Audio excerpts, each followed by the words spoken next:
Thank you guys for joining another episode of Priority Standing Podcast. My name is Tiffany Reed, and I'm here with Nicole Chapateau. Hey guys, it's J-Rod. Hi, I'm Jen.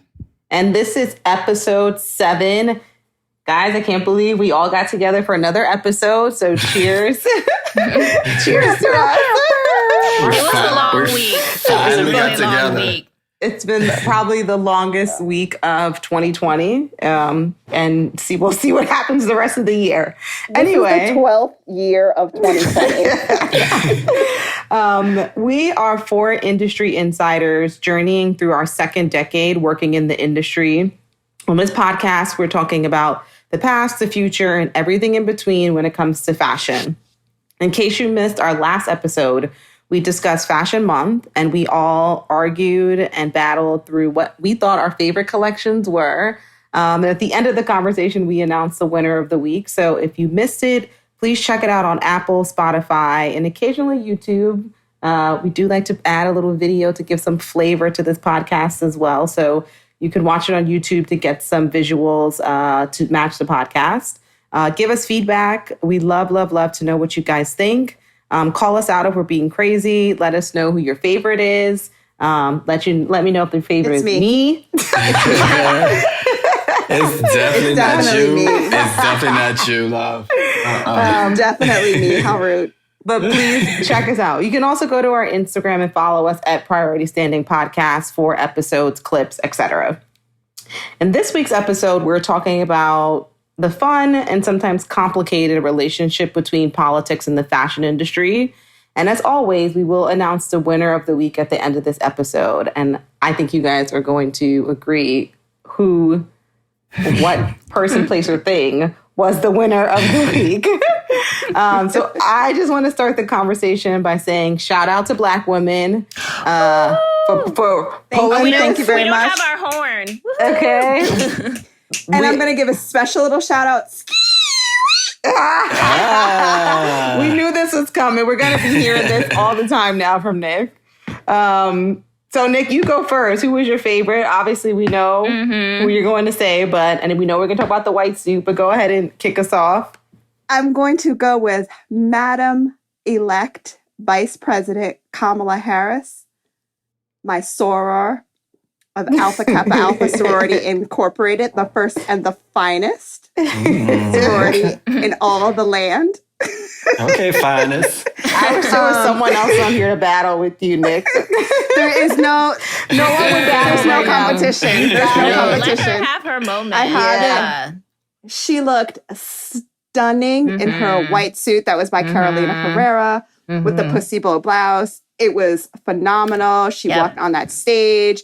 You know, it was a slight nod to the suffragette movement. I also feel like it's a little nod to Alpha Kappa Alpha Sorority Incorporated. You know, we wear white on some special occasions.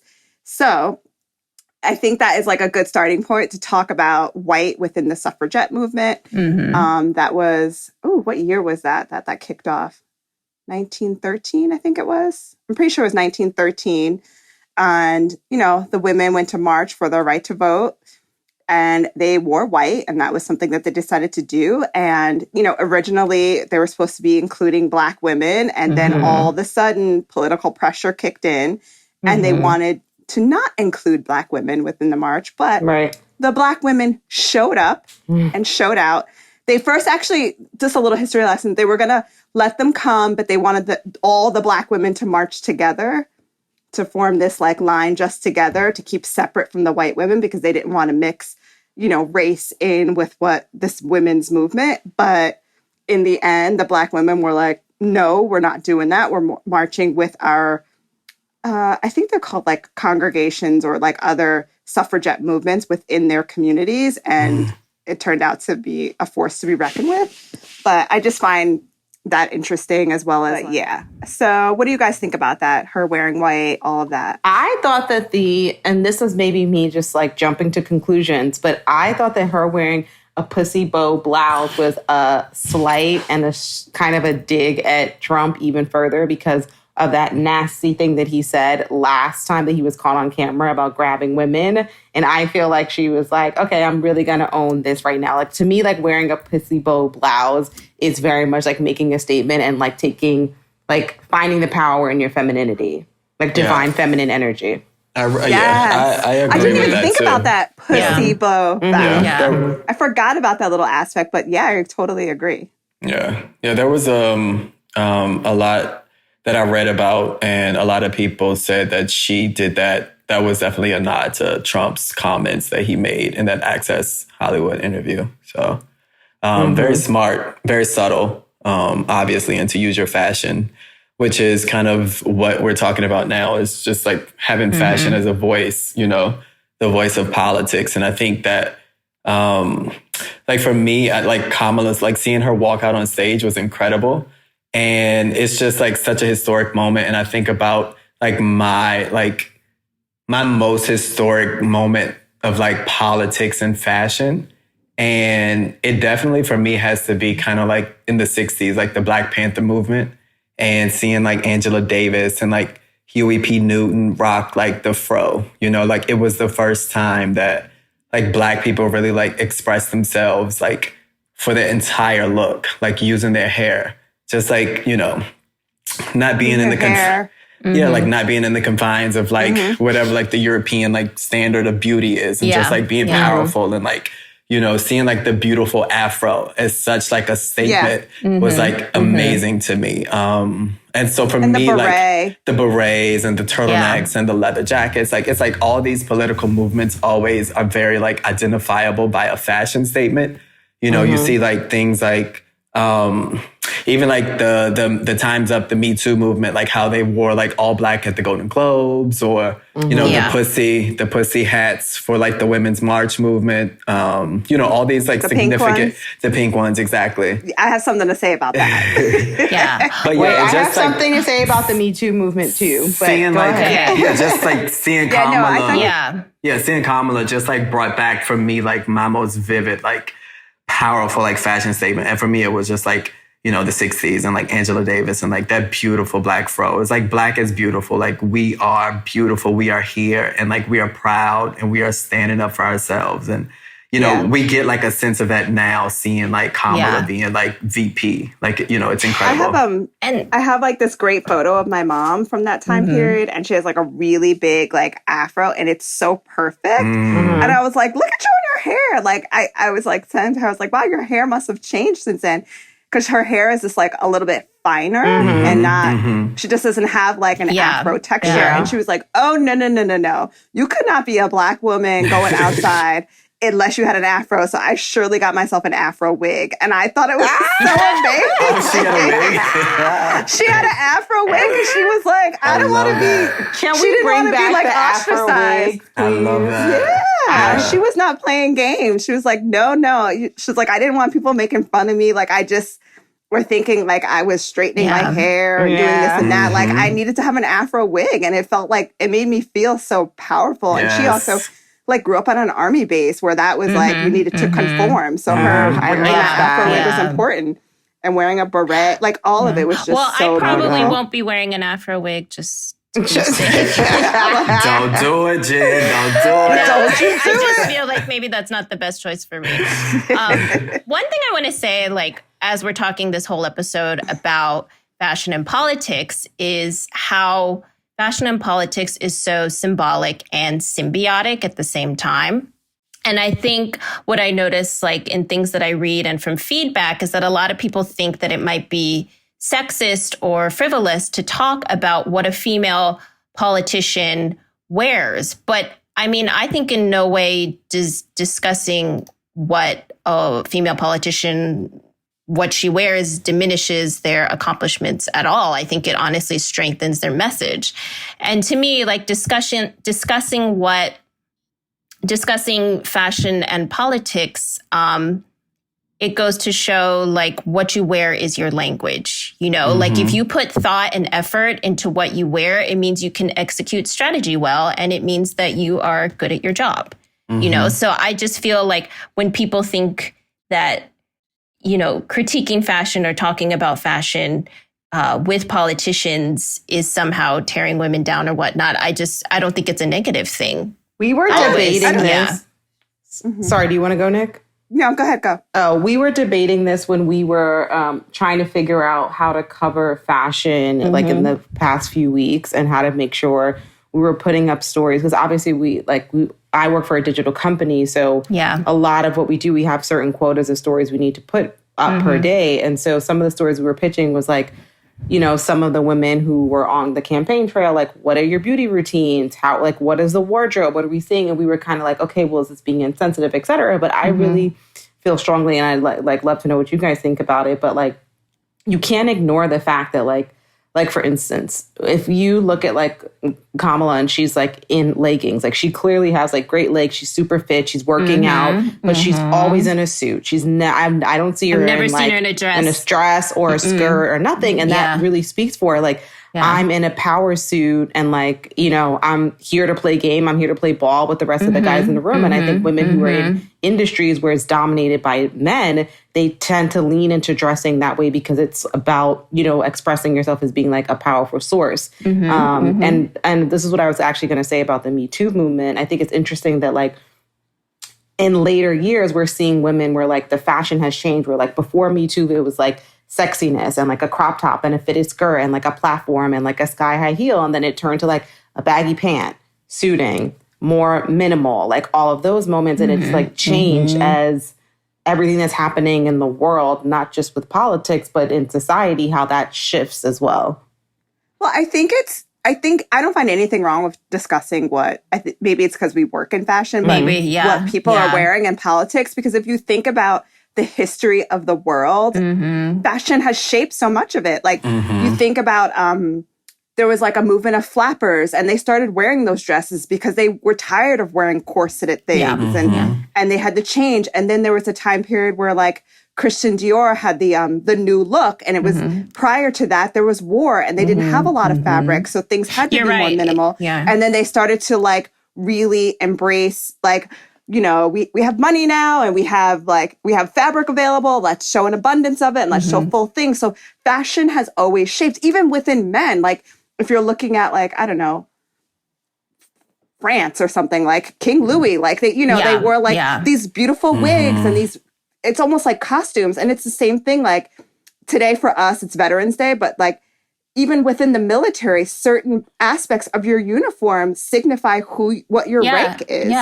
So fashion plays a part in our lives. Like you have to wear clothes. Like you just have to wear them. But I know, no shirts, if it didn't matter. No shirts, no service. Like no shirts, no service. But so like it's so important. It's so important too to acknowledge it because again, like the Black Panther movement, like it's very specific to the movement. So even like you look at like Charlottesville and like all the white supremacists that marched in Charlottesville just a few years ago, they were all wearing like the polos and the khaki pants. Like it's a very specific thing that these, you know, the Klan wore white hoods.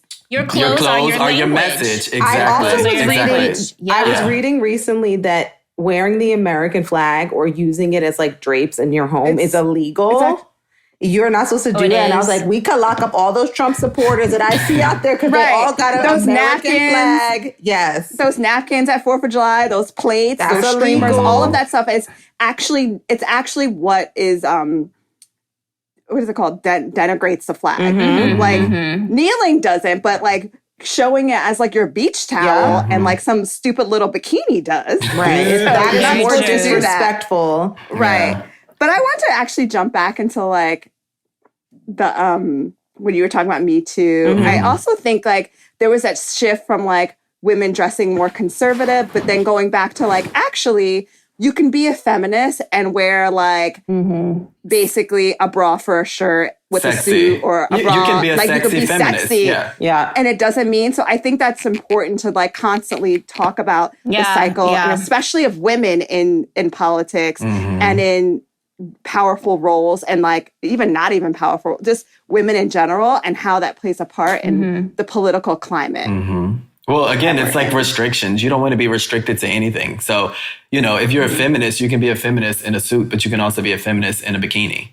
Like that's who you are and that's what you represent. Because you made the choice. Yes. Exactly. Yes. It's my choice, my body, my choice. Right, exactly. I have a question for you guys. What do you think about the first lady traditionally coming out when, whether it's at an event, whether it's at the ball, whether it's, them coming out when the president-elect is announced, being in a dress or a skirt, but the VP being in a pantsuit. Like, I really am obsessed with the idea of her just being in like a dress and a skirt going forward and not doing the pantsuits. I just think it's probably a personal choice. I don't know if it's... I think so too. Yeah. And she started her career as a prosecutor. So she's used to like being in the courtroom, being in suits. Like, I just think it's a lifestyle thing for her. I don't know if it's a personal choice or is it her being swayed by all the conversations that we talked about working in a men's space. Like if she wasn't working in this... Go ahead. I don't know. Maybe it's both. Maybe she like... I would be interested to see what if she started to change the way she dressed when she started to run for office and was in like, just became like political if she started to shift into wearing just pants. Mm. I mean, I really can't wait till the inauguration ball because we should do an inauguration episode. Yeah, it's like, what is she going to wear? Is she going to wear a beautiful evening suit or is she going to wear... Because there'll also be like the state balls, like if those come back again, like I'm wondering if she's going to wear like a bomb tuxedo. I love dinner. Or if she's going to be, right? Like, I don't know, but I do find it interesting, like, that she has chosen to wear pants. Yeah. It's just like, is the VP not allowed, the vice president not allowed to show her legs? Why can't she? No. Yes, of course she's We've allowed. never had a female vice president. We don't know. She should be allowed, but that's just like Michelle Obama not being allowed to show her arms. Like oh my God. People make such a big deal about her arms. Yeah. But like Jackie Kennedy would wear a sleeveless sheath dress always. So it's like the contradiction of the two. It's Nick, you want to... This actually happened. Yeah. I had conversations about this, like when Obama was first elected to office. And people saying like, people were like, there was this one side who were like, oh my God, Michelle Obama, she looks so elegant. Like her fashion is so like on point. She's really supporting these designers. And then there was the other side, those people who were like, no, she doesn't look elegant. Like she just doesn't look elegant to me. The only one was like Jackie O. And I'm like, but why? Because she was pretty, skinny, and white. Not even pretty. And white is the emphasis on white. She was white. She was white. She was white. She was white. That's it. Yeah, she was white. That's it. Yeah, she was white. Other things don't matter. She was white, and that's it. Yeah. So that's where they like huge double standard. They embraced all of her fashion, dares, and like whether it was conservative or whether it was something dares, they had no problem. But when Michelle Obama stepped on the scene, kind of doing the same thing and like embracing fashion, probably because she loves it. Right. People had such a big problem with it. And I was like, it's because of the color of her skin. And it's the same thing when like, like at Vanity Fair and we just did a cover of AOC and people were like, her clothes are expensive, and going on and on and on. And we're like, I don't know why you care so much about her borrowed clothes that we borrowed for a photo shoot. But they wouldn't be making those complaints if she were a white woman, right? Period. People would be saying, "Oh, she looks amazing. She looks so chic." Yeah, you're right. Yeah. So I love her clapback. We know what people. AOC clapback. Her clapbacks are amazing. That was really good. You know what that reminded me of is like, do you remember like Nancy Reagan? She was like infamous with wearing like receiving all these designer clothes and like borrowing clothes. Like it was like a huge scandal. I think they said she like. It was like estimated as like she had like $1 million worth of designer clothes that she borrowed.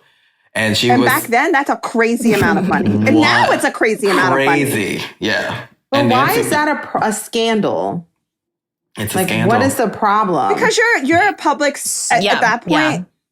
And you're not supposed to receive... people can say you can be influenced by those things. You're not supposed to receive gifts. I don't think you could even like be... Yeah, you couldn't even be taken to lunch or something. It's like... But she's borrowing them to wear them, right? But it doesn't matter. And that's the same thing. Like, it's almost like think of it. You have to think of it as like almost like journalistic integrity. Yeah. Like if you kind of like think about it like that. So say if she borrowed something from, I'm just going to fully make this up. Like this is completely made up. So let's say if she borrowed something from Ralph Lauren. Mm-hmm. But Ralph Lauren happens to be owned by like some bigger company who needs, you know, the White House to lobby for them for something else. Like they need a favor. It's all about like somehow someone can end up getting favors from the White House for her borrowing those things. And also Nancy You're was like, well, I Nancy just was- really find it hard to believe that they are buying all of Nancy those was outfits. For Nancy was every- keeping those. She was keeping those Michelle clothes definitely- too. That was the scandal. Nancy was Michelle keeping bought all those those clothes. Balenciaga boots. I want to talk about those Balenciaga boots, by the way. But we're not there yet because that's post First Lady life. Okay, we'll get to that lady. No, we could jump into it to post First Lady. Okay. life. Well, so back to what Nick was saying, when people lost their mind about Michelle Obama's arms, like, which again, it's a huge double standard for, you know, a Black woman to be a first lady. And people really, really got upset about her arms, which she has amazing arms, by the way. So if I had those arms, I would be showing them too. But I think that Michelle navigated all of that so beautifully. You know, she would wear J. Crew, she would wear, you know, Atelier Versace. And what I especially love, because she's so honest and she's so honest about things like fashion, in her post White House life and like on her book tour, she went for the Balenciaga gold boots, which I was obsessed with. I mean, if she had done the Panta shoe, I think I would have died, you know, but I mean, it's like, oh my God, you know, and she wears things. because that's a person who loves fashion. loves like you can tell fashion. from the beginning. Yeah. Right. And I love now that she can wear the gold boots and be like, yeah, guess what, everyone? I But had it's to- all about the color for skin because they do that, even though this is not an American, like, but it's the same thing with like the British royalty. Yeah. Like how Right. everyone came for Meghan Markle with her looks. But I mean, Kate could come out in anything. She could have come out in a paper bag. Yeah. They'd be like, she looks elegant and she's so beautiful and how stunning she is.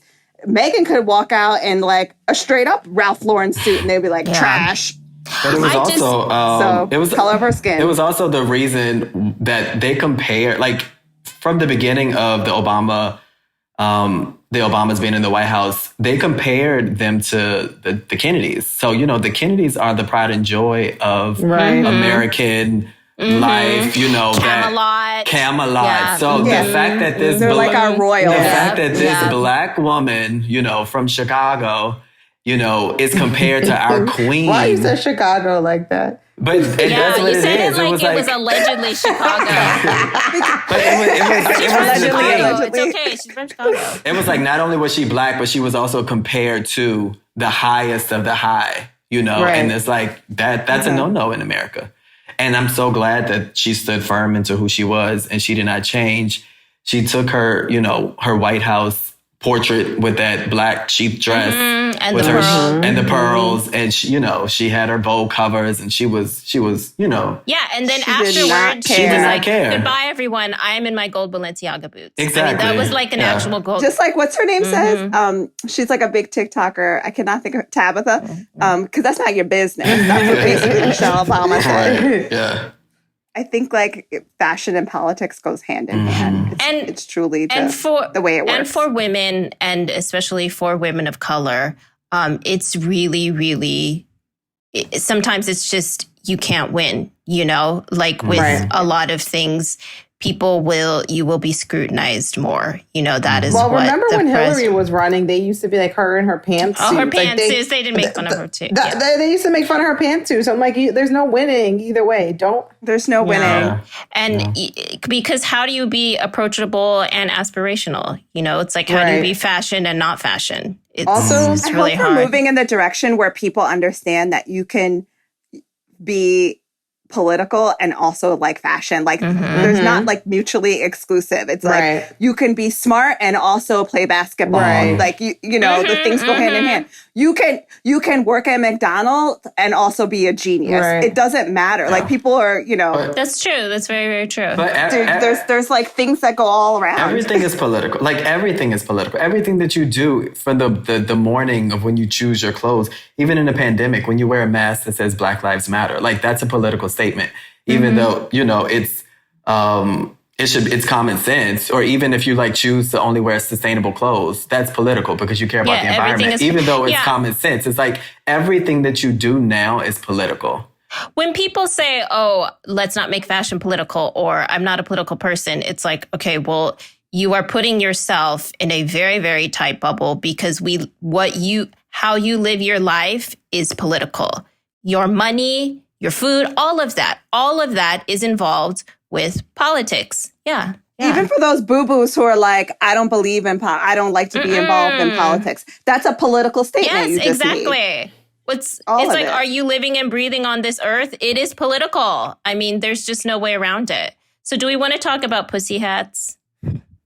Do we want? I have nothing to say about it, but I feel like somebody else did. Nick, you wasn't my hat. I mean, I was fine with the movement; it was great. But to me, it was just another like statement where like white women took over a movement and were like, "Let's make them pink like our vaginas." And I was like, "Who's?" You didn't include everybody, right. So I think that was like widely addressed. But it was the same thing with like suffragettes. Why didn't it have other shades of that hat? Where was the caramel color hat? Where was the chocolate cocoa hat? Not the mocha color hat. What was like a purpley one? That's your new... Not that caramel cappuccino colored hat. They needed to get like Mr. Louboutin in on there, so he has a range of colors. All the nudes, okay? Every single all the nudes. That's our new all shades. That's our new business venture. Missoni did those hats, didn't they? Like did those? Missoni did it. Yeah. A lot of people did. Yeah. I didn't buy any. Wait, this is not related to this, but I also want to talk about how I know Jade Rogers said the same thing, but Joe Biden, Dr. Biden, looked so cute on Saturday. Oh, in her Oscar. She did. Yeah, that was really cute. The asymmetrical floral moment. She looked really dress. Cute. Mm-hmm. Yeah. She's cute. Yeah. You know what? I love the granddaughters. I can't wait to see the granddaughters in the White House. With their Doc Marten boots? Yeah. Oh, so cute. Niece. It's like those are her grandniece. Grandniece. Those two. Kamala's. Kamala's, I love the nieces and I love Biden's granddaughters too. It's granddaughters, so nice. Yeah. It's nice to have the youth, around because you never see Barron Trump. I don't know where he at. It's like there's no kids in the White House, even though there is a kid in the White House. Well, that's because that's a different conversation, but that really makes me very angry, actually. Wait, Nick, did you want to talk about Shirley Chisholm? Nick, I thought you were talking about, I thought you were going to talk about Shirley. I forgot to talk about Shirley Chisholm, but if you just look, I need everyone who's listening to this podcast to go and Google her. And you don't have to type in fashion, but just Google image search her, and her looks were phenomenal. Like, she would have a print on. Yeah. Sometimes I was like, is she wearing Prada? Was that Gucci? I can see where these people are getting their references from. She had fun with fashion. She definitely wasn't wearing like monochrome colors and like suits all the time. She was dressing like, it just seemed very relatable. And like so fun, like her glasses were amazing. Everything about her style she's always on a mood board for me. Cause I'm like, she was a little like mixing prints and patterns. Like she actually just had fun. And I feel like no one ever like mentioned There's it. a few, actually W did an article on it. There's a couple articles that came out, I think this year, recently about it, about her. But her style was amazing. Yeah. She was very major. Y'all need to look it up. Okay. Who's introducing winner of the week? It's drum roll. I'll do it. The winner of the week is the 4 Seasons Total Landscaping. Not to be confused with the 4 Seasons Hotel. Not the luxury hotel. Not the luxury hotel. It was the landscaping. It was who put out a tweet to let everyone know there will be no Trump anything at our locations. Thank you very much. Listen, they say they're landscaping, but they ain't landscaping Trump's crap, love. The fact that it was next to an adult bookstore and a crematorium just sums up Trump's whole actual 4 years in also, office. he wasn't even on the property. He was outside in the garage, and he had to tape the stuff on the garage door. And they didn't even let him into a landscaping place. They're like, Wait, so do you think that they say you lost love, you can't get in? That somebody made a mistake and like... Yes. Well, no, 100%. I think someone in that administration was like, fuck you. All those people made a mistake. All those Google Maps, no one double checked it. You know, I they think all that- over the place. I think they didn't double check it, I and think then they're they all just You over the said, really "Come on, think look that at was them." a clerical They error? just spelled. Wow.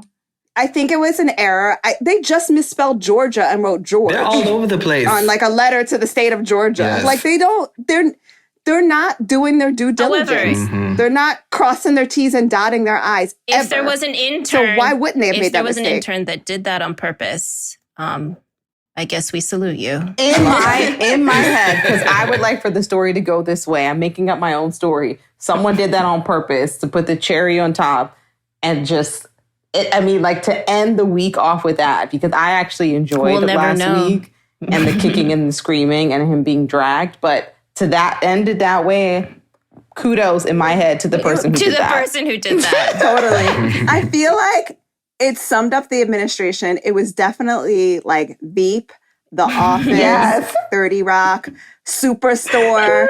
What else You is could put there? any of those That theme was songs. everything. I mean, and it would be It was those just- shows. That was Yeah. in living Borat. color. It was everything. Oh, That was everything. That was Martin. I mean, that gave me everything. It was just all over the place. All over the place.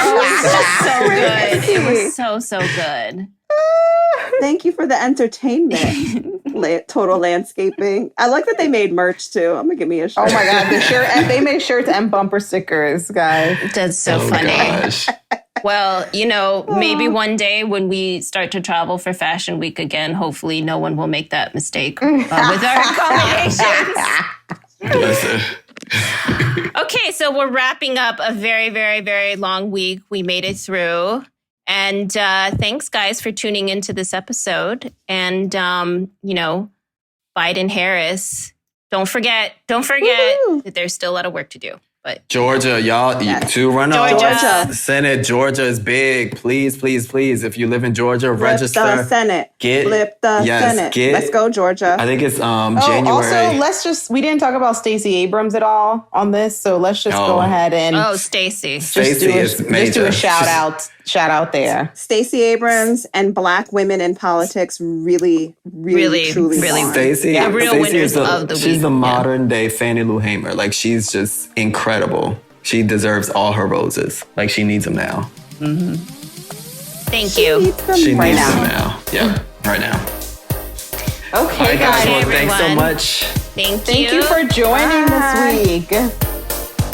Thank you. We'll see you again soon. Or not see you. I mean, what's the say? You'll hear us again. You'll soon. hear us again soon. You might see us again soon. We might have a video next We're week. gonna do a I video. think we should record at the Four Seasons. Somebody book the Four Seasons for our next recording. Oh my God, You be on your own with that one. I'll see what our budget allows. All right. Bye, guys. Thanks for tuning Bye, in. guys.